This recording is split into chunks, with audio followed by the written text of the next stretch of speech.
Isang segundo lang na naantala ang biyenan kong babae, hinampas mo na agad sa mukha, ikaw na walang kwentang asawa na nakatira sa bahay namin. Ang malakas na sampal ay nabigla sa asawa kong si Suyutong nakakauwi lang. Kim Feng, gusto mo bang mag-alsa? Patayin mo pa ang nanay ko? Nag-react si Suyutong, namumula ang mga mata, lumapit at itinuro ang iyong ilong. Parang handa siyang makipag-away. Nang makita mong inilapit mo ang mukha, hindi mo siya pinakitaan ng awa. Binaligtad mo ang kamay at mariin siyang sinampal sa mukha. Biglang nagliwanag ang mga mata ni Suyutong at hindi na siya makatayo.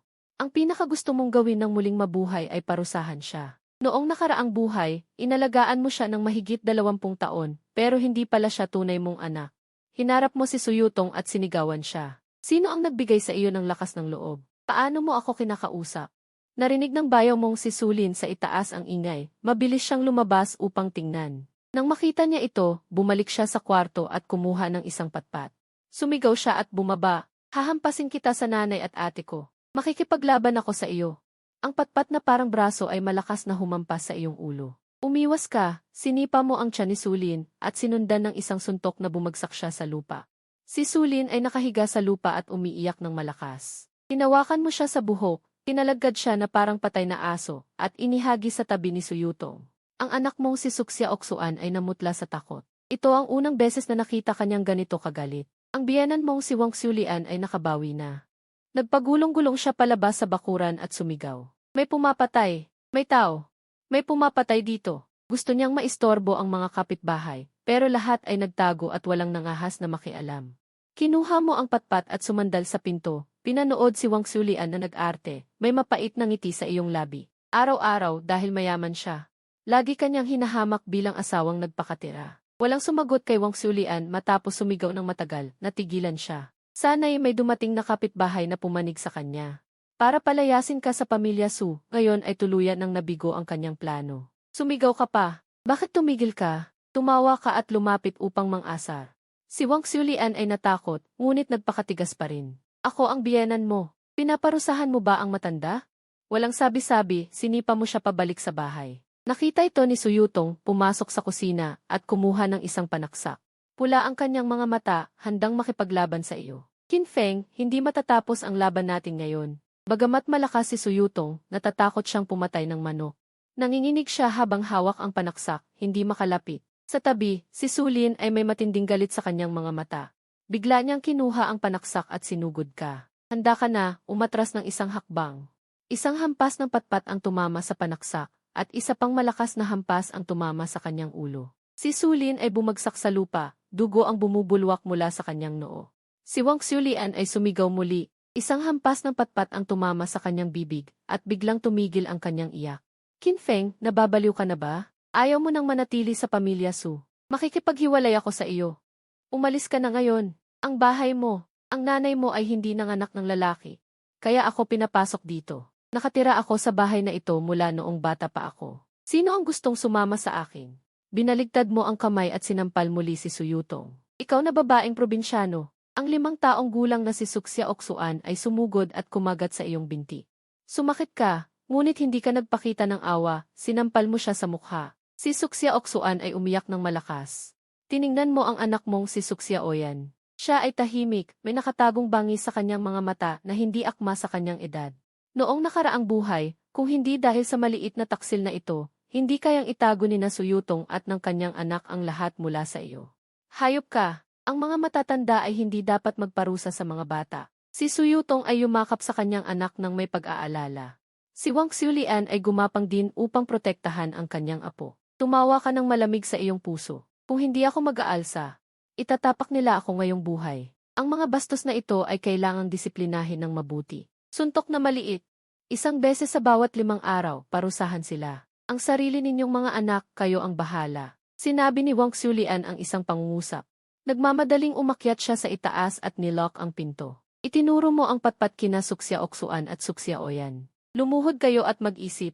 Ayaw nilang sumunod, kaya ginamit mo ang patpat. Umiiyak sila na nakaluhod. Tiningnan ka ni Suyutong at gustong umakyat sa itaas, pero hinadlangan mo. Pinayagan ba kitang umalis? Bago pa matapos ang salita, bumagsak ang patpat, pinaiyak siya. Sa puntong ito, si Suyutong ay tuluyang sumunod na. Ang kanyang tingin sa iyo ay puno ng takot. Masaya ka sa iyong puso. Ang kahihiyan ng nakaraang buhay ay ibinalik mo ng isa-isa ngayon. Si Sulin ay nakabawi na, ngunit matigas pa rin ang ulo. Kapag umuwi na si Tatay Su Hongyuan, patay ka na. Hindi ka nag-alala. Ihintayin ko siya rito. Tingnan natin kung ano ang kaya niyang gawin. Gusto pa sanang mang-asar ni Sulin, ngunit bumagsak muli ang iyong patpat. Pinahinto ang kanyang sigaw at nagmakaawa siya. Matapos ang mahabang panahon, umupo ka sa sopa, pinanood ang dalawang magkapatid na naglilinis ng sala. Nanginginig sila, tila natakot na. Umupo ka ng mahigit 1 oras, ngunit hindi pa umuuwi ang biyanan mong si Su Hongyuan. Nagulat ka. Sina Suksya Oksuan at Suksya Oyan ay nakaluhod sa lupa, nakatingin sa kanilang ina at tiyahin para humingi ng tulong. Ngunit sina Suyutong at Sulin ay hindi na kayang protektahan ang sarili. Wala silang lakas ng loob na magsalita. Ikaw, na dati ay maamo, ay nagbago ng ugali at naging malupit, tinatakot silang lahat. Ang kanilang mga mukha at katawan ay gusot, parang mga baliw na babae. Manatili kayo rito at mag-isip. Sinabi mo ang isang pangungusap, kinuha ang patpat, at bumalik sa kwarto. Marami kang naramdaman na kaginhawaan sa iyong galit. Sa hinaharap, dahan-dahan mo pa silang pahihirapan. Humiga ka sa kama at nagplano ng iyong kinabukasan. Bukod sa paghihiganti sa muling pagkabuhay, gagamitin mo ang mga alaala ng nakaraang buhay upang maging isang business tycoon. Noong nakaraang buhay, pagkamatay ni Su Hongyuan, ikaw ang pumalit sa bangkaroteng pabrika ng Bingling, pinagsumikapan mo itong palakihin, ngunit sa huli ay inagaw at inalisan ka ng kapangyarihan ng pamilya Su. Kahina-hinala ang pagkamatay ni Su Hongyuan, pinaghihinalaan mong si Wang Xiulian at ang kanyang anak ang may kagagawan, ngunit wala kang ebidensya. Nang maglaon ay namatay si Wang Xiulian sa sakit, unti-unti ring bumagsak ang iyong katawan. Bago ka mamatay, saka mo lang nalaman ang totoo. Palihim ka ng nilalaso ni Suyutong noon pa man. Sa pag-iisip mo niyan, nanginginig ka sa lamig at nag-aapoy sa galit. Kung susundin ang timeline, ang anak sa labas ni Su Hongyuan ay ilang buwan pa lamang at hindi pa ito nalalason sa panahong ito. Noong nakaraang buhay, upang tuluyang maalis ang banta, si Su Hongyuan ay dinaya rin ni Suyutong. Nang pinag-iisipan mo ito, biglang bumukas ang pinto ng kwarto. Pumasok si Suyutong na may dalang isang baso ng gatas. Mahigpit mong hinawakan ang kahoy na batuta sa tabi ng kama at sinigawan siya. Hindi ba kayo marunong kumatok? Lumabas ka. Nanginginig si Suyutong sa iyong tingin, pinigilan ang galit at lumabas. Pagkasara ng pinto, kumatok siya ng 2 beses. Malamig mong sinabing pumasok siya. Asawa ko. Kasalanan namin dati, pakiusap, huwag ka nang magalit. Walang gabi na hindi lumilipas ang away sa pamilya. Uminom ka na ng gatas at matulog ng maaga. Mumiti si Suyutong ng pabebe, ngunit mumiti ka lang ng malamig.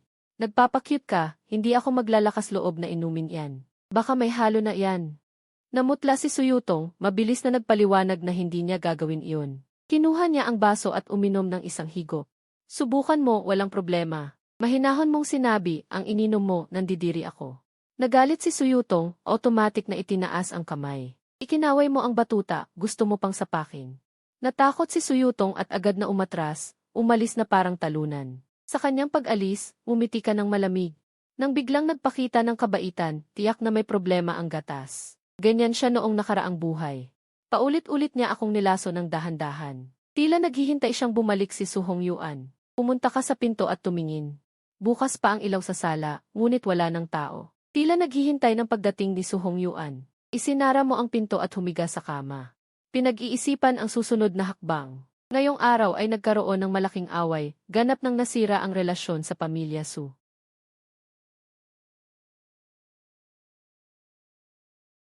Sa pamilya Su, magsisimula ka sa pagkuha ng pera mula kay Su Hongyuan. Si Su Hongyuan ay may pagawaan ng damit at isang tindahan ng mga kagamitang elektrikal. Sa mga nakaraang taon, nakapag-ipon siya ng malaking halaga. Hindi mahirap kumuha ng 10 hanggang 20,000 para sa puhunan. Kapag may puhunan ka na, gamit ang iyong alaala sa nakaraang buhay, maaari mong ipuhunan at doblehin ito sa maikling panahon. Pinangarap mo ang hinaharap, dumating ang antok at unti-unti kang nakatulog. Kinaumagahan, bumangon ka, naghilamos at lumabas. Matagal ka nang naninirahan sa pamilya Su bilang isang manugang na lalaki, nakasanayan mo ng gumising ng maaga. Hinawakan mo ang mamagapang mukha, medyo marungis ang itsura. Pumunta ka sa tindahan ng almusal at umorder ng rice roll. Ang may-ari na si Liu Jiangwo ay umupo at nagtanong tungkol sa nangyari kagabi. Narinig ko na hindi ka natalo. Nakapaglabas ka rin ng galit. Umiti si Liu Jiangwo at pinuri ka na sa wakas ay naging matapang ka. Isang malaking lalaki, paano ka maaapi ng ilang babae? Ang asawa mo ay hindi rin tahimik na tao. Araw-araw na nag-aayos ng sobra, maraming kaibigan sa labas, lalo na ang isang Haoyu. Napakalapit niya. Malamig mong tinango, tama ka, Kuya Wang. Isang araw, papagalitan ko siya. Payo ni Liu Jiangwo, ang iyong biyenan ay hindi basta-basta. Isa siyang lokal na maton. Mag-ingat ka, wala kang pakialam. Walang problema, Kuya Wang. Nasa lungsod tayo, hindi sa kanilang probinsya. Pinayuhan ka ni Liu Jiangwo na makipaghiwalay at magsimulang muli, ngunit tinanggihan mo, hindi ako aalis. Hindi pa ako maaaring umalis ngayon. Kapag nagkagulo na ang pamilya Su at nawasak na, saka ako aalis ng panatag. Bumalik ka sa bahay ng pamilya Su, hindi pa sila gising. Natural, hindi ka na gaya ng dati na maghahanda ng agahan para sa asawa.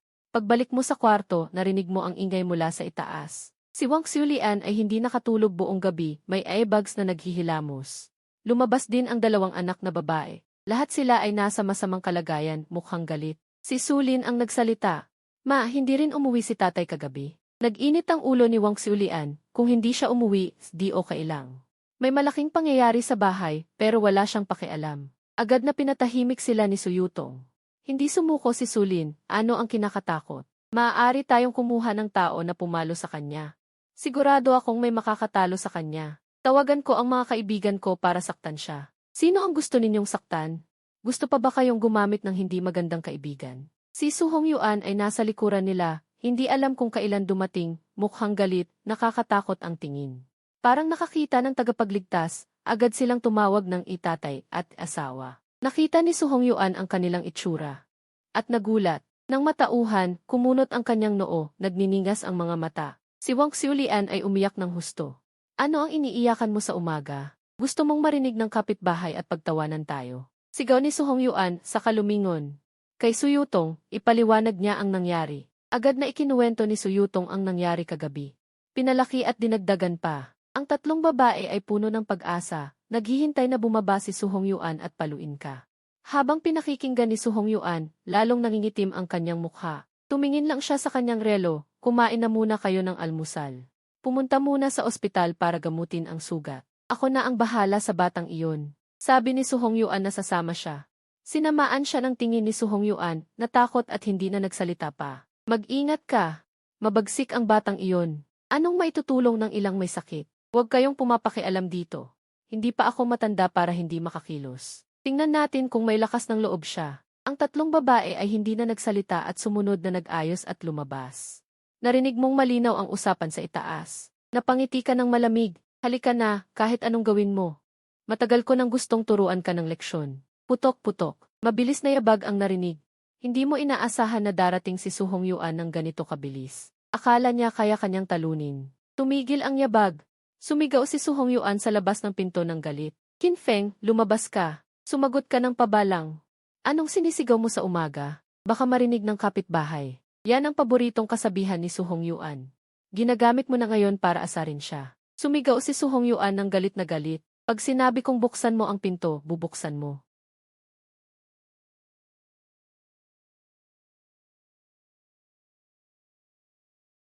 Natigilan siya at hindi makapaniwala. Malamig mong sinabi, matandang demonyo. Ganyan ka makipag-usap sa akin. Lalayas ka. Namula ang mata ni Su Hongyuan at nanginginig sa galit. Inuntok ka niya. Hindi ka umiwas at tinanggap ang suntok, sabay sipa sa kanyang singit. Magkasing laki kayo kaya nagbanggaan kayo, kung sino ang mas matibay. Napasinghal ka at umatras, may dugo sa labi. Si Su Hongyuan naman ay parang hipong niluto, nakayuko, mukha inamimilipit sa sakit, hindi makapagsalita. Itinuro kanya na galit na galit. Hindi inaasahan na ikaw, itong manugang na nakatira dito, walang disiplina, diretso sa maselang bahagi. Tuluyan kang nawalan ng kakayahang lumaban. Ikaw, matandang demonyo, gusto mo akong kalabanin? Sipa mo si Su Hongyuan pabagsak sa sahig. Lumapit ka at sinuntok sa mukha. Umalingaw-ngaw ang tadyak sa sala. Pagkatapos, bumalik ka sa kwarto. Paglabas mo, may hawak kang kahoy na baston. Hirap na bumangon si Su Hongyuan. Nang makita ang baston, natakot siya. Ano ang gagawin mo? Ama mo ako. Patay na ang ama ko. Mas mataas pa ang damo sa kanyang libingan kaysa sa iyo. Ano ka ba? Sigaw ni Su Hongyuan. Hindi mo ako kilala bilang ama? Umalis ka na sa bahay ng Su. Hindi ka bagay sa maliit naming templo. Ngiti mo ng malamig. Matandang demonyo, nagmamadali kang paalisin ako. Para bigyan ng pwesto ang bastardo mo sa labas? Nang marinig ito, nanginginig si Su Hongyuan. May panandang gulat sa kanyang mga mata, mabilis na tinakpan. Sumigaw siya. Ano ng kalokohan sinasabi mo? Wala akong bastardo. Kung kalokohan o hindi, alam mo sa sarili mo. Ang kerida mo ay nanganak ng isang lalaking anak para sa iyo. Kung tutuusin, mga 3 buwan na siya ngayon. Dumura ka sa sahig. Matandang demonyo, edad ng babae ay kayang maging anak mo. Nagagawa mo pa. Namilog ang mata ni Su Hongyuan, hindi makapagsalita. Hindi niya inaasahan na ganito kasikreto. At alam mo lahat, tumingin ka sa kanyang kaba at mumiti. Kung sasabihin ko ito kay Wang Xulian, ano sa palagay mo? Hindi siya magpapatawad. Ang mahal mong anak ay baka hindi mabuhay. Tumahimik si Su Hongyuan ng ilang saglit, timbang-timbang ang sitwasyon, biglang pumilit ng ngiti. Mabuting manugang, lahat ay hindi pagkakaunawaan. Pamilya tayo, dapat mag-usap ng maayos. Hindi kailangan ng away. Malamig ang mukha mo. Huwag kang magpanggap na malapit. Hindi tayo iisang pamilya. Nakangiti pa rin si Su Hongyuan. Walang away na hindi natatapos sa mag-asawa. Kung maintindihan lang ang hindi pagkakaunawaan.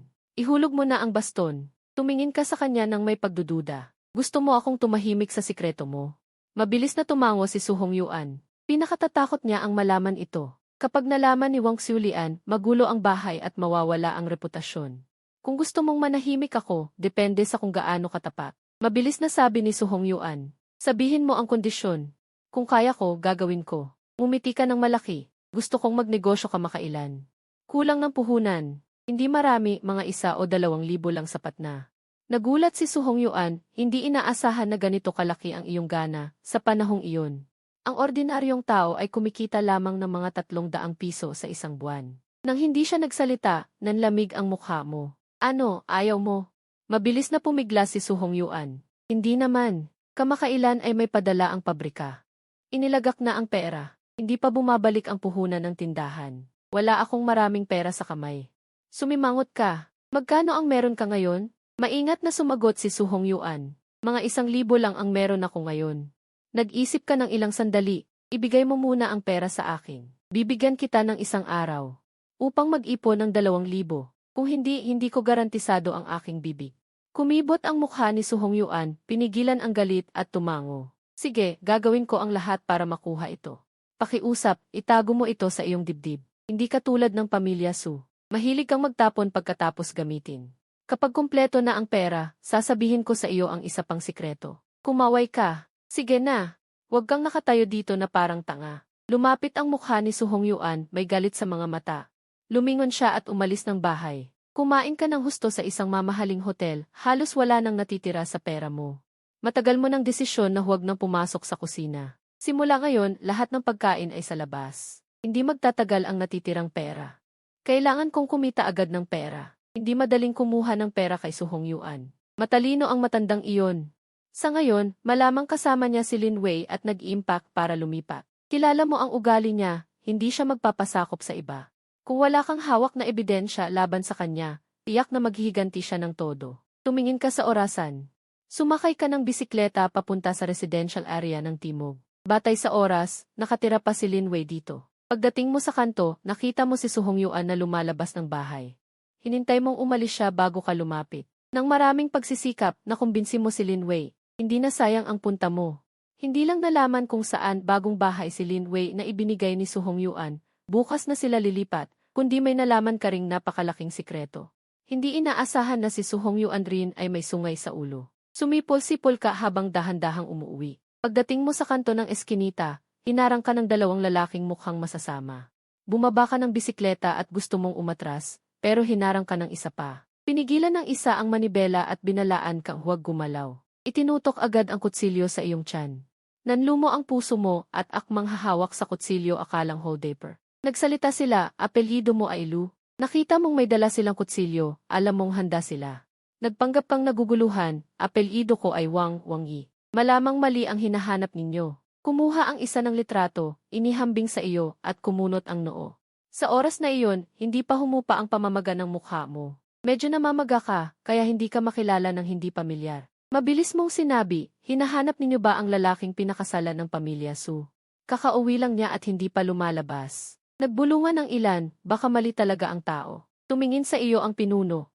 Wala kang kinalaman dito. Umalis ka na at huwag magsalita ng kung ano. Nagtabi ang dalawa para daanan ka. Nagpakumbaba ka, opo, kuya, alam ko ang tamang asal. Pagkasabi mo, mabilis kang sumakay ng bisikleta at tumakas palayo sa eskinita. Huminto ka lang pagdating sa pangunahing daan. Humanap ka ng payphone at tumawag sa pulis. Pulis, ako ay mag-ulat. Sa kanto ng East 8D Alley 30 ng South City Residential Area, may 4 na taong may hawak na kutsilyo na nagnanakaw sa mga dumadaan. Pagkatapos mag-ulat, umupo ka ng panatag sa bisikleta at naghintay. Makalipas ang 10 minuto, dumating ang ilang sasakyan ng pulis. Ang 4 na lalaki kanina ay dinakip at inalis na may posas. Nalaman mo kay Linway na si Su Hongyuan ay magpapahanap ng mga tao para turuan ka ng leksyon. Hindi mo inaasahan na ganito kabilis. Kinagabihan, tinipon mo ang dati mong mga kapatid para magbonding. Sila ay mga kababata mong matalik na magkaibigan. Pero noon, si Suyutong ay hindi sila gusto at laging sinasabi sa iyo na layuan sila. Nakinig ka sa salita ng babaeng iyon at unti-unti kang lumayo sa mga kapatid. Sa oras na iyon, narinig mo ang tunog ng preno ng bisikleta sa labas. 2 tao ang pumasok, bawat isa ay may dalang 2 timba ng rice wine. Tumawa ng malakas ang matabang binata, "Kuya, ngayon ay dapat uminom ka." Ang taong ito ay palakaibigan at matapang. Ang palayaw niya ay Maitreya Buddha, si Zuhu naman ang pangalan. Ang isa pang lalaki na mas maitim ang balat at payat ay tumawa. "Nilock ko na ang bahay ko. Walang uwi hanggat hindi lasing." Siya ay si Gao Jun. Tiningnan mo ang dalawang ito at napuno ka ng damdamin. Makalipas ang 2 buhay, makakainom ka pa rin kasama ang mga kapatid. Napakabihira. Seryoso mong sinabi. Manatili kayo, hindi ako aalis hanggat hindi ko kayo napapainom. Hindi nagtagal, nag-iinuman na kayo. Ikinuwento mo na hinarang ka ni Su Hongyuan sa eskinita. Nagalit sila nang marinig ito. Gusto agad nilang maghiganti para sa iyo. Galit na sabi ni Zuhu. Ano pang hinihintay natin? Tara na, turuan natin siya ng leksyon. Hindi natin hahayaang apihin ang ating kapatid. Galit na galit, pumunta kayo sa lugar na madalas puntahan ni Su Hongyuan at nag-abang. Sa oras na iyon, nagbubulong-bulong si Su Hongyuan. Sana natapos na ng mga tao ni Biaoje ang trabaho. Sana mabalian ng binti ang batang iyon, maglakas loob na pagbantaan ako, si Su Hongyuan. Ha, ipapakita ko sa kanya kung sino ang tunay na ulo ng pamilya. Walang paraan para takutin ako ni Su Hongyuan. Narinig ninyo ang lahat, nakatago sa dingding.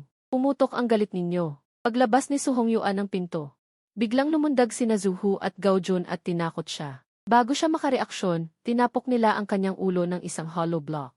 Pagkatapos, nilagyan siya ng sako. Kinuha mo ang kahoy at pinaghahampas ang kanyang puwit. Ang paghawak ng kahoy ay nagdulot ng hangin.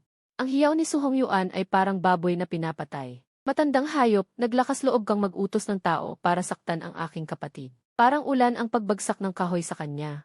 Pagkatapos ng ilang saglit, natakot kang baka sobra, kaya pinigilan mo ang dalawa. Sa pagkakataong ito, patatawarin ko ang iyong asong buhay. Kung maglalakas loob ka pang mag-utos ng tao para saktan ang aking kapatid, baliin ko ang iyong 3 binti, tapos na ang pananakot. Kinuha ng 3 ang sako at mabilis na tumakbo palayo. Kinabukasan, pamilyar kang pumunta sa pabrika ng damit. Nagmartsa ka patungo sa opisina ni Su Hongyuan.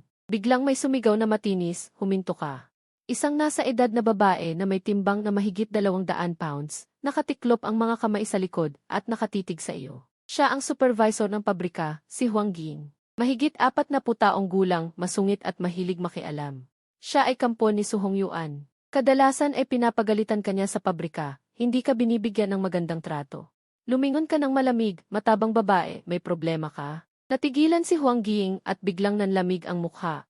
Ayaw niya talaga kapag tinatawag siyang mataba. Agad na namula ang mata sa galit at sinabi ng masama, "Qin Feng, ano ang sinabi mo? Kung may tapang ka, ulitin mo. Tingnan natin kung hindi ko punitin ang bibig mo." Pang-uya mong sabi, matabang babae, bingi ka ba? Gusto mong punitin ang bibig ko? Sa tingin mo ayaw mo nang magtrabaho. Ilang araw na hindi nagkita, lumaki ang tapang mo. Si Huang Ging ay gumalaw ng mataba niyang katawan at sumugod sa iyo. Dahil sa laki, mabagal siyang kumilos, nakakatawa pero mabangis. Bago siya makalapit sa iyo, pinalo mo siya ng isang malakas na sampal. Napalakas ang tama, kaya napahilagpos ang mukha niya at nadapa. Nakadapa si Huang Ging, hindi makapaniwala na ikaw, na dating sunod-sunuran, ay naglakas loob na saktan siya. Nagkagulo ang mga manggagawa. Nagtakip sila ng bibig dahil sa pagkabigla. Sa pabrika, walang nangahas na awayin si Huang Ging. Bukod sa masama ang bibig, mayroon din siyang asawang may problema sa pag-iisip. Araw-araw na baliw ang asawa, kaya iwasan siya ng lahat. Pagkatapos ng saglit na pagkagulat ni Huang Ging, sumigaw siya at umiyak. Pagkatapos, tumayo siya at inabot ka. Tamad kang makipag-away, sinipa mo siya pabalik. Hindi mo na siya pinansin at dumiretso sa opisina ni Su Hongyuan. Pagpasok mo sa opisina, dahan-dahan kang nagsabi, matanda, naparito ako para humingi ng pera. Si Huang Ging na sumusunod sa iyo ay tulala sa nakita. Ang lalaking pinakasala ng pamilya ay naglakas loob na pumasok sa opisina ng boss. Sinipa mo pa ang pinto para mabuksan, talagang walang takot sa batas. Para sa kanya, hindi na kaya ng isip niyang sundan ang nangyayari, ang lumang pinto ay sinipa mo lang para mabuksan. Bigla namang nagulat si Su Hongyuan na nagpapahinga at nang nakapikit ang mga mata ay nakita kang puno ng galit. Malaki ang iritasyon ni Su Hongyuan paggising at matapos magising. Ay naging sobrang bangis at galit na sinabi, umalis ka. Pakyo ka, buksan mo ang iyong mga mata ng aso, tingnan mo kung sino ako. Sinipa mo ang plastik na bote sa harap at si Huang Ging na nasa likod ay nakatulala, puno ng pagkagulat, parang nananaginip. Nang makilala ka ni Su Hongyuan, parehong gulat at galit, lalakas loob kang lumapit sa akin. Tumayo siya, lalong sumama ang kanyang mukha.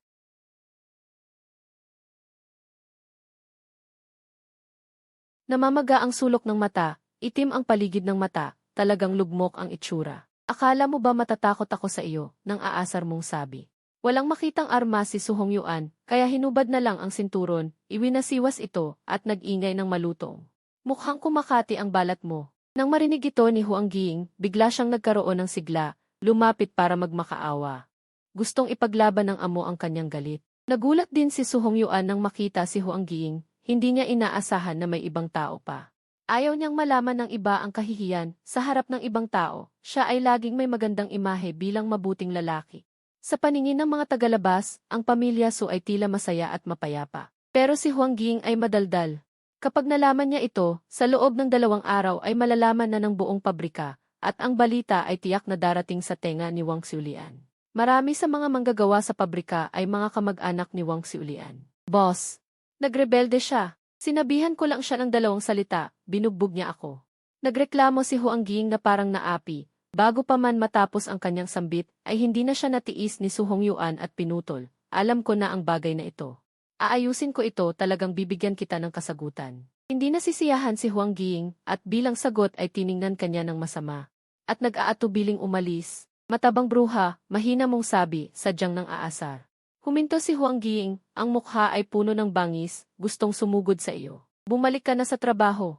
Ngayon ay may batch ng trabaho na kailangang lumabas, hindi dapat maantala. Nang makita na nag-aatubili siya, sumigaw siya ng mahigpit, hindi mo ba narinig? Hindi makalaban ni Huang Ging si Su Hongyuan, natatakot mawala ng trabaho, kaya napilitang lumiko at mabilis na umalis. Habang pinapanood siyang umalis, dumako ang tingin ni Su Hongyuan sa iyo.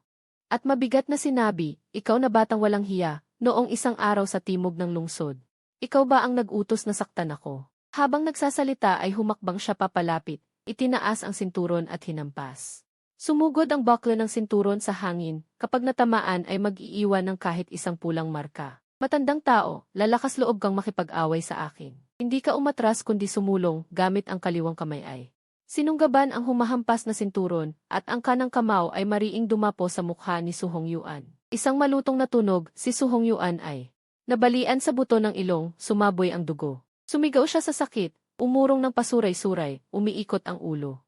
Hindi rin madali para sa iyo, ang baklo ng sinturon ay tumama sa iyong kamay, isang matinding kirot. Nang maka-score, hindi mo binigyan ng pagkakataon si Su Hongyuan na makahinga.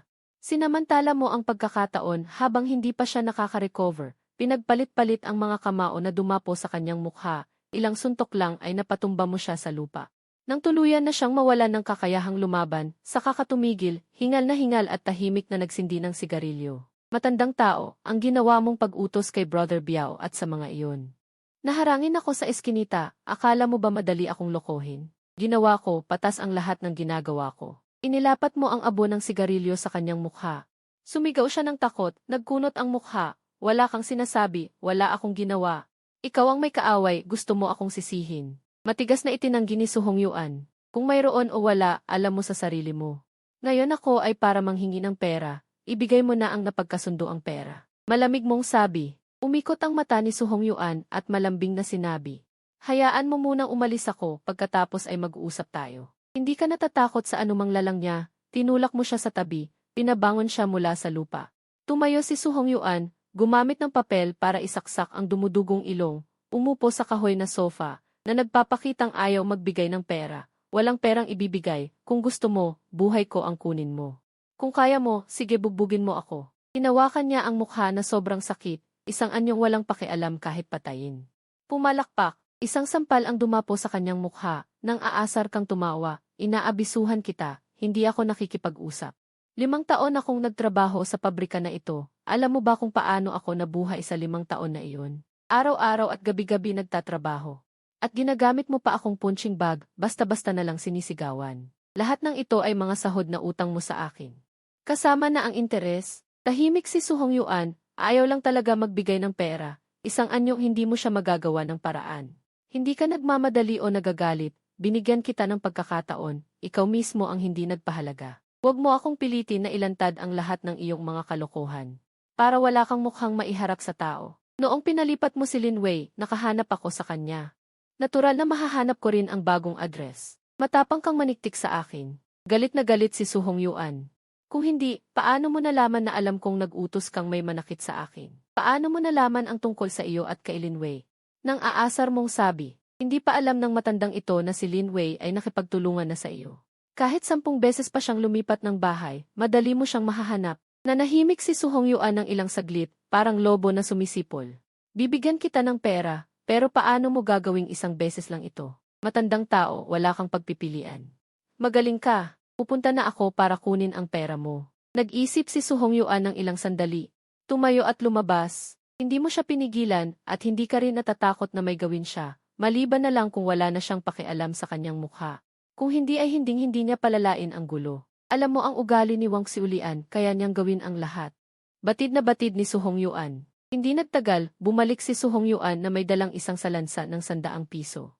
Inilapag ito sa mesa sa harap mo. Bilangin mo, walang pakundangan mong kinuha ang pera at seryosong binilang.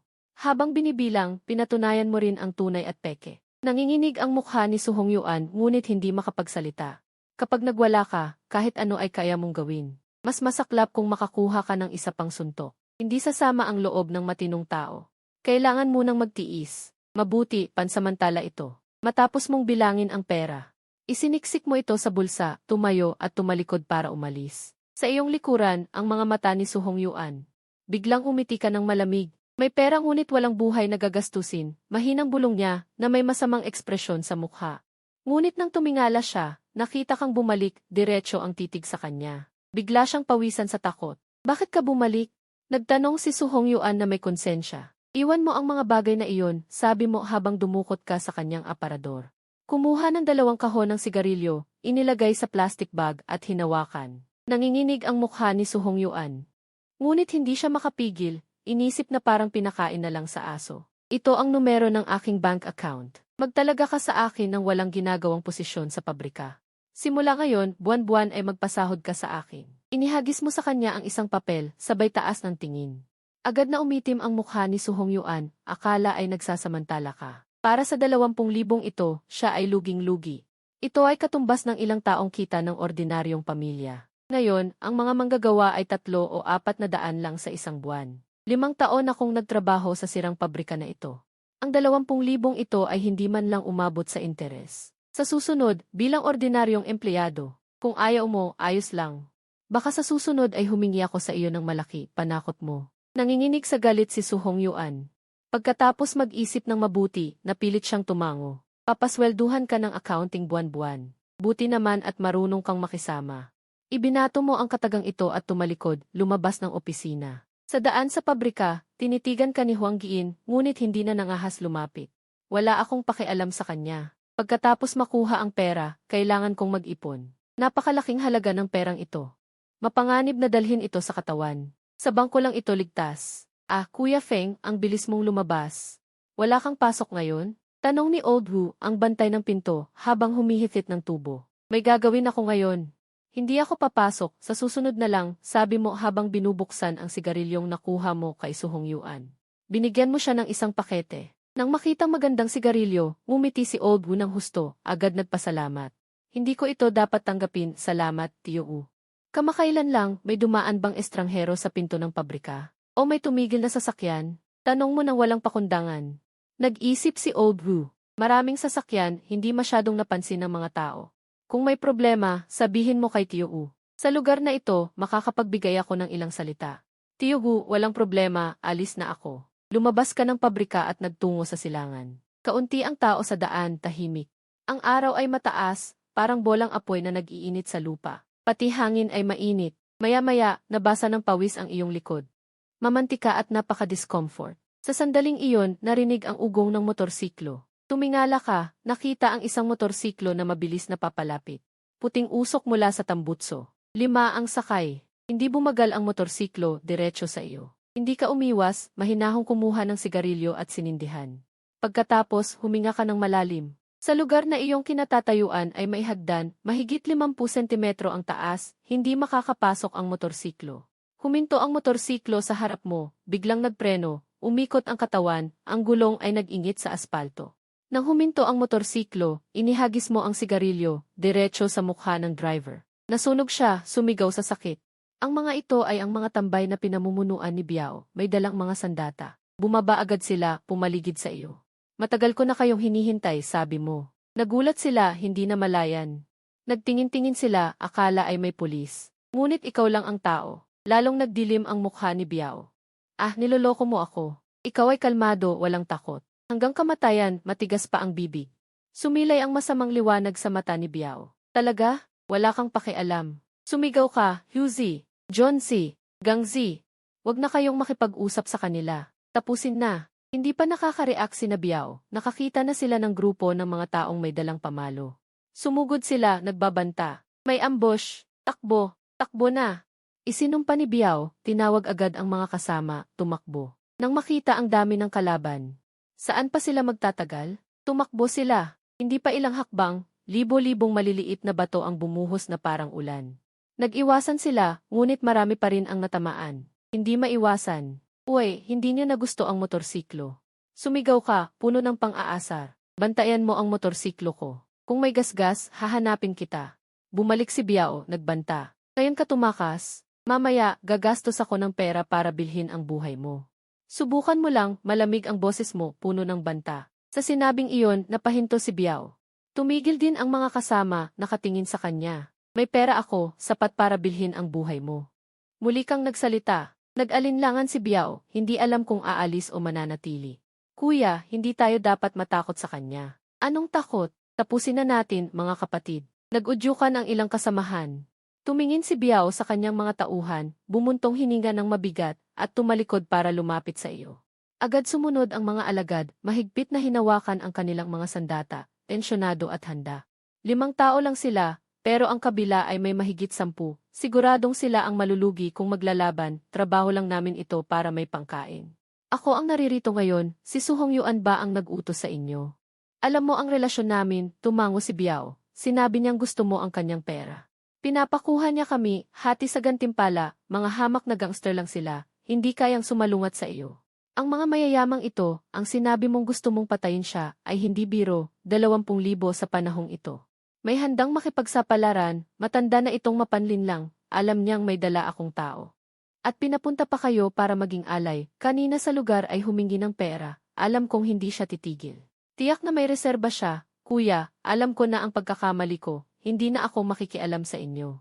Kuya, pakiusap pagbigyan kami, pwede kayong pakawalan, pero may 2 bagay akong gagawin sa inyo. Huwag lang pumatay o magsunog, kahit 2 bagay pa, gagawin namin. Agad sumiguro si Biao, sige, pag-iisipan ko muna bago kayo tawagin, kaway kakinaligang at iba pa. Nagbigay ng senyas, naintindihan ng lahat at nagbigay daan, susundin namin ang utos ninyo. Tiyak na gagawin namin, sunod-sunod na pagsang-ayon ni Biao, tinawag ang kanyang tauhan at sumakay ng bisikleta. Isang iglap ay nawala ng walang bakas, Kuya Feng, papabayaan na lang ba natin sila? Pagmasdan ang grupo ni Biao hanggang mawala sa dulo ng daan. Nagtanong ng hindi maintindihan, ang dami nila, hindi mo sila pinarusahan ng husto, sobrang gaan para sa kanila. Sumang-ayon din si Zhou Hu, kung manggulo ulit, patayin sila. Si Gao Jun ay maihawak na pinatalim na bakal na tubo, kumikinang ang liwanag, ito pag tinusok sa katawan. Magpapadugo, kasing tapang ng bayonet, huwag kang mag-alala, hindi na sila manggugulo sa akin. Si Biao ay mapaghiganti, kung hindi gagawin, gagawin ng buo, pero para sa mga gangster na ito. Maraming paraan, ang pinakasimple ay, ang kinakatakutan nila ay ang mayayaman. Gumastos ng kaunting pera, para maipit sila, hindi na nagsalita ang tatlo. Salamat sa inyo mga kapatid sa abala, ipinamahagi mo ang tabako na galing kay Suhong Yuan sa lahat, tig-iisang pakete. Nag-book ako ng pribadong kwarto sa kainan, sabay-sabay tayong uminom. Ang mga ito ay kaibigan ni Ligang, ngayon ay ginugol ang oras para tumulong, dapat may handa itong pagkain. Mas alam mo ang pakikitungo sa tao, kaysa kanino man, pinauna mo sina Ligang at Gao Jun sa kainan. Sumakay ka sa kotse ni Zhu Hu, pumunta sa bangko sa bayan, nagdeposito ng bahagi ng pera sa passbook. Nag-iwan lang ng sapat para sa pagkain at gastusin, paglabas ng bangko, dumaan sa phone booth. Pinahinto mo si Zhu Hu, bumaba at tumawag sa lugar ni Yichang, mabilis na sumagot ang tawag. Narinig ang matamis na boses, Hong Yuan Yichang, ano ang maitutulong ko? Ipatawag si Su Hong Yuan, sandali lang, matapos ang usapan may yabag na narinig. Ilang sandali, narinig ang boses ni Su Hong Yuan, hello, sino? Matanda, ako ito. Muli kang nagpadala ng tao para harangin ako, mukhang ayaw mo nang mabuhay, magdeposito ng 5,000 sa account ko bilang pambayad. Kung hindi, magsisi ka, pagkasabi mo ay diretso mong pinatay ang tawag, hindi siya pinabulaanan. Binayaran ang tawag, sumakay ka sa kotse ni Zhu Hu, mabilis na pumunta sa kainan, uminom sila ng alak. Lalong naging close ang lahat, pare-pareho ang edad, magkapatid na turingan, bandang 3:00 ng hapon. Nasiyahan ang lahat sa inuman, pasuray-suray na lumabas ng kainan, umuwi na kanya-kanya. Sumakay ka sa kotse ni Zhu Hu pabalik sa kanilang inuupahang bahay, nagpahinga saglit, at sinakay muli ang lumang bisikleta pabalik sa syudad. Marami kang nainom na alak, humiga ka sa kama at nagbasa ng magasin, hindi nagtagal ay nakatulog. Pagkagising mo, madilim na ang paligid, dilim na dilim ang loob ng bahay. Tumayo ka mula sa kama, lumabas sa may timba ng tubig, naghugas ng mukha ng malamig na tubig. Lalong naging malinaw ang isip, wala sa bahay ang ilang kapatid sa inuupahan, malamang nasa labas nagtatrabaho. Nilock mo ang pinto, itinulak ang bisikleta palabas, isinara ang tarangkahan. Sumakay ng bisikleta papunta sa syudad, dumaan bumili ng murang prutas, kakaunti ang tao sa daan. May paminsang sasakyan na dumaraan, napakakaunti ng trapiko kumpara sa pagkalipas ng 14 na taon, pagbalik sa syudad.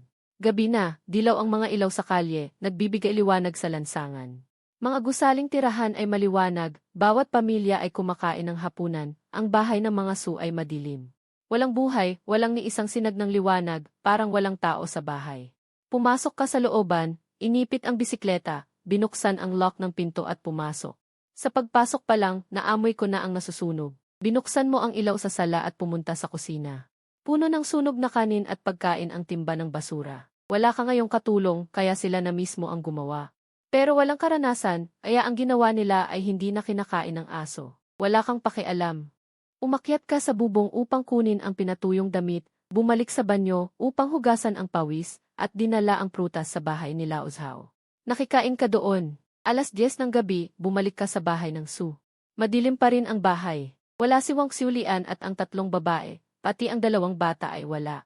Nagtataka ka, baka lumipat sila. Tumingin ka sa paligid. Naroon ang lahat ng gamit, walang tanda ng paglipat. Naayos na ang sirang ZZ. Naayos na rin ang telepono at bago ang coffee table. Halatang hindi sila lumipat. Hindi mo sila hinanap. Bumalik ka sa kwarto at humiga sa kama. Unti-unting pumapasok ang alkohol. Sa tingin mo, mas mabuti pang mamatay ang pamilya Su sa labas, para hindi makasagabal. Hindi sila mga kamag-anak mo, kundi mga kaaway. Hindi mo sila gusto ng mabuti. Ngayon, mayroon kang 20,000, hindi sobra at hindi kulang. Maaari mong simulan ang iyong plano. Naalala mo ang mga alaala ng nakaraang buhay, hinahanap ang pinakamadaling pagkakataon kumita sa panahong ito. Nagplano kang kumuha muna ng unang pera, pagkatapos ay dahan-dahang bumuo ng negosyo. Iniisip mo ang mga bagay-bagay. Nakikinig sa ingay ng lumang bentilador, hindi mo namamalayan na nakatulog ka. Mga 7:00 ng umaga. Nagising ka dahil sa biological clock. Hindi ka bumangon, nagpatuloy sa paghiga. Tunog ng kampana ng bisikleta. Binuksan ang pintuan ng bakuran. Bumalik ang tambay. Palagi mo akong tinatawag na tambay, ingat baka bugbugin kita. Ha, hindi ako takot sa'yo. Tinalo ka na ng tatay ko, ilang araw kang hindi nagpakita. Kung muli mo akong saktan, papapuntahin ko ang tatay at mga tito ko para sa'yo. Ang mga boses ni Nasuyutong at Suksya Oksuan ay nanggaling sa labas ng bakuran. Sumunod, binuksan ang pinto ng bahay. Lumapit ang yabag, huminto sa pintuan ng kwarto. Umikot ang doorknob ng ilang beses. Nakasanayan ni Suyutong na itulak ang pinto, ngunit nakalock ito mula sa loob. Hindi mabuksan. Knock, knock, dalawang tapik sa pinto. Huwag mong galawin. Lumabas ka. Gising na. Sumigaw si Suksya Oksuan sa pintuan. Nagkunot ang iyong noo. Bumangon ka mula sa kama na walang pang itaas, pumunta sa pintuan at binuksan ito. Sa pagbukas mo, nagulat ka. Si Suyutong ay magulo ang buhok, maputla ang mukha, pagod. Gusot ang buhok, may mga itim na bilog sa ilalim ng mata, parang babaeng multo. Anong ingay mo sa madaling araw? Tiningnan mo ang masayang mukha ni Suksya Oksuan, nanlamig ang iyong mga mata. Natakot siya at umatras ang lig. Nagtago siya sa likod ni Suyutong, ginagampanan ka. May nagtatanggol sa kanya, bumalik ang dati niyang pagiging mapang-akit. Kung magpapatuloy ka sa pagiging makulit, hindi ka pa namamatay. Maniwala ka, babalatan ko ang iyong puwet. Maniwala ka, babalatan ko ang iyong puwet. Tiningnan mo si Suksya Oksuan at sinigawan, Kinfeng. Sino ang tinatakot mo? Inilayo ni Suyutong ang bata. Kung may sasabihin ka, sabihin mo. Walang sasabihin, lumayas ka. Walang hiya mong sinabi. Pwede ba ganyan? Asawa kita, ganyan mo ako tratuhin? Ilang araw nang nasa ospital ang nanay ko, wala kang pakialam. Pagbalik mo, galit ka agad sa amin. Nagkunwari si Suyutong nakaawa-awa para maawa ka. Na ospital si Wang Xiulian? Nagkunwari kang nagulat, kaya pala ilang araw ko siyang hindi nakita. Sasabihin mo pang bibili ng paputok para magdiwang, ngunit naunahan ka ni Suyutong. Gusto ng nanay ko ng lugaw na luto mo. Pumunta ka sa kusina at magluto ng isang mangkok, ihatid mo sa ospital. Bumili ako ng sariwang sangkap. Huwag mag-aksaya ng oras. Mabilis. Wala. Hindi ka ba natatakot na lasonan ko ito at ipadala siya sa langit? Mumiti ka ng malamig. Ngayon, hindi ako natatakot sa matamis o matigas. Gusto mo pa akong utusan? Walang paraan. Pwede bang sabihin mo iyan? Siya ang nanay ko at ang biyenan mo. Hindi ka ba natatakot sa mga kapitbahay? Mapapahamak ka, matatamaan ng kidlat. Inahamak ka ng nanay ko. Ngunit siya ay nakatatanda. Ngayon may sakit siya, magluto ka ng lugaw at ihatid. Hindi ba dapat iyon? Natawa ka. Akala mo ba hindi ka nila ko kidnapin? Kung mabait si Wang Xiulian sa'yo noon, natural na maglilingkod ka sa kanya. Ngunit ngayon, nagising ka na. Tanga lang ang magpapatuloy sa walang kwentang paglilingkod. Mas mabuti pang matulog. Tapos ka na ba? Nagulat si Suyutong, hindi naintindihan ang iyong sinabi. Tapos ka na, lumayas ka. Walang hiya kang sumara ng pinto, bumalik sa kama at humiga. Sa labas ng pinto, si Suyutong ay nanginginig sa galit, sinisipa ang pinto at sumigaw, makikipaghiwalay ako sa iyo. Sumisigaw ka ngayon sa labas? Lumabas ako at babaliin ko ang iyong binti, sigaw niya ng may galit. Sa tingin mo ba ikaw pa rin ang dating mabait na asawa na madaling kontrolin ng pamilya Su? Ang malakas na sigaw na ito ay puno ng lakas. Agad na tumahimik ang labas, hindi na nangahas na patuloy na kumatok. Sa wakas, nagkaroon ng katahimikan ang buong mundo. Pagkalipas ng ilang sandali, may narinig na tunog ng yabag mula sa labas, tila si Suyutong, dahil hindi siya nakinig, ay nagpasya na siya mismo ang gagawa. Di nagtagal, sa kusina ay kumalat ang masamang amoy ng nasunog na pagkain, nakakasama ng loob. Sunog na, paalala ni Suksya Oksuan. Alam ko, pakialam mo ba, sagot ni Suyutong ng masama ang loob. Sunog na at matigas, hindi na makakain. Mas mabuti pang magluto ka ng bago, sabi ni Suyutong ng mainit ang ulo. Anong magluto pa? Bumili na lang sa labas, galit na sabi ni Suyutong. Hindi pa siya nakapasok sa kusina dati, hindi niya alam kung paano kontrolin ang apoy. Nasunog pa ang kanyang kamay dahil sa mainit na mantika. At nasunog na naman ang kawali. Di nagtagal, umalis na sila, hindi na nag-abalang magluto sa kusina. Mumisi ka ng may pang-aalipusta. Ang babaeng ito dati ay pinalaki ng marangya, hindi man lang nahawakan ang simpleng gawaing bahay. Sa mga nakaraang araw, ang dalawang magkapatid ay kailangang alagaan si Wang Xiulian na nasa ospital, pati na rin ang dalawang bata. Tiyak na hirap sila. Dati, araw-araw silang nagbibihis ng maganda at pumapasok sa trabaho. Masaya ang kanilang buhay. Sabi nila ay trabaho, pero sa totoo lang, pumupunta lang sila sa tindahan ng appliances. Minsan hindi pa sila nasa tindahan. Ngayong wala ka ng full-time na katulong, ang buhay nila ay lubos na nagulo. Kahit ang pagkain ay naging problema. Dati sa pamilya Su, pagkagising nila ay may mainit na almusal. Pag-uwi sa gabi, may masasarap na pagkain. Sa pag-iisip mo kung paano si Wang Xiulian na nakahiga sa hospital bed, nakaramdam ka ng matinding kasiyahan. Pero may mali. Sa nakaraang buhay, hindi si Wang Xiulian na ospital sa panahong ito, kundi makalipas ang ilang taon. Dahil sa emosyon ng nakaraang buhay, nang makita si Suyutong ay puno ka ng puot, kaya hindi mo na itanong kung anong sakit niya. Kailangan ba na mag-book ka na agad ng kanyang urine? Ngayong taon ay pinairal ang cremation para maka-advance sa patakaran ng Estado. Para hindi na magdagdag ng problema sa gobyerno. Kahapon sa ospital, hindi man lang binanggit ni Su Hongyuan ang bagay na ito. Malamang na wala siyang pakialam sa kalagayan ng kanyang asawa, o baka hindi naman ito malubhang sakit. Puro arte lang si Wang Xulian. Sinadyang magpa-hospital para may mag-alaga sa kanya. Pagkatapos mong mag-isip, naisip mong dapat kang pumunta sa ospital para magpakita. Para lang magpakitang tao. Bumangon ka mula sa kama, nag-ayos ng sarili. Nagpalit ng malinis na damit, lumabas ng bahay ng pamilya Su, sumakay ng bisikleta at pumunta muna sa almusal. Kuya Feng, ilang araw kang hindi nakita. Bakit ngayon ka lang? Masiglang bati sa iyo ng may-ari ng tindahan na si Liu Jiangwu at ng kanyang asawa na si Zhang Gixiang. Sa mga nakaraang taon, madalas kang bumili sa kanila. Nag-order ka ng almusal para sa pamilya Su, kaya naging regular kang customer. Minsan nakakalimot kang magdala ng pera. Pwede kang umutang. Ilang araw akong nasa timog, wala sa bahay, sabi mo at umorder ng isang mangkok ng lugaw at isang timbang ng siopao. Umupo ka sa maliit na mesa at kumain. Narinig ko na ospital ang iyong biyenan para sa operasyon. Lumapit si Liu Jiangwu at nagsalita. Ngayon lang ako umuwi kaya hindi ko alam. Hindi pa ako nakakapunta sa ospital. Pinutol na lang, okay na, sagot mo. 2 araw lang siya doon para obserbahan tapos makakauwi na. Nasa ospital pa siya ngayon, nakangiting sabi ni Liu Jiangwu.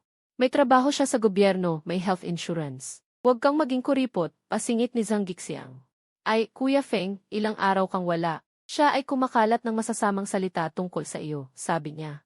Sinabi niyang hindi ka mabuting manugang, na nagtatago ka sa halip na humarap. Maraming tao ang nag-iisip na wala kang modo, dagdag niya. Nagulat ka nang marinig ito. Hindi mo inaasahan na kahit na ospital na ang matandang iyon, hindi pa rin siya tumitigil. Gustong sirain ang aking reputasyon. Ito ang paborito niyang gawin. Siyempre, ang kanyang mga kaibigan ay pareho rin ang ugali, sabi mo. Ang mga nakikipagkaibigan sa kanya ay hindi rin basta-basta. Mahusay sa chismis, dagdag mo. Hindi ko alam ang tungkol dito. Hindi sinabi sa akin ni Su Hongyuan. Ilang araw akong nasa timog, paliwanag mo. Nasa labas ako nagtatrabaho, sobrang abala. Si Su Hongyuan na kuripot, sabi mo. Sa kanyang trabaho, hindi ka naman binabayaran. Sa tingin ko, mas mabuting humanap ka ng ibang trabaho, payo ni Liu Jiangwu. Tama si Kuya Liu. Titingnan ko, sabi mo at nakipagkwentuhan ng kaunti sa mag-asawa. Pagkatapos kumain ng almusal, nanigarilyo ka muna bago sumakay ng bisikleta at umalis. Nag-iisip ka kung anong bibilhin mong dadalhin sa ospital. Para mainis ang masamang biyenan mong si Wang Xulian. Bago ka makalabas ng residential area, nakasalubong mo ang mag-ama mula sa tapat na bahay na sina Lao Zhao. Walang magawa, kagabi ka lang kumain sa kanila. Kaya kailangan mong tumulong sa pag-aangkat ng mga kalakal. Kuya Zhao, tanghali na. Nagluto ako ng pagkain, inom tayo, sabi mo. Kuya Feng, nagluto si nanay ng masarap. Inom tayo, sabi ng anak. Ang kargang ito ay mahirap ay assemble. Kung wala ka, malamang abutin sila ng 3:00 o 4:00 ng hapon. Uminom ka ng soft drinks at umiling. Hindi pwede, Tito Zhao, sabi mo. Tatay at anak yata sila hanggang 3:00 o 4:00 ng hapon. Uminom ka ng inumin, umiling, hindi pwede Tio Zhao. Kailangan kong pumunta sa ospital para tingnan. Kung hindi ko susunduin sa pag-uwi, magkakalat sila ng chismis. Ang biyenan mong babae ay nagpapanggap na may sakit. Dahil gusto mo talagang pumunta, magpakita ka lang saglit at bumalik ka agad. Ihintayin kita sa bahay. Iniisip ni Old Zhao na may punto ka, kaya hindi ka na niya pinipilit na manatili. Sige, Tio Wang.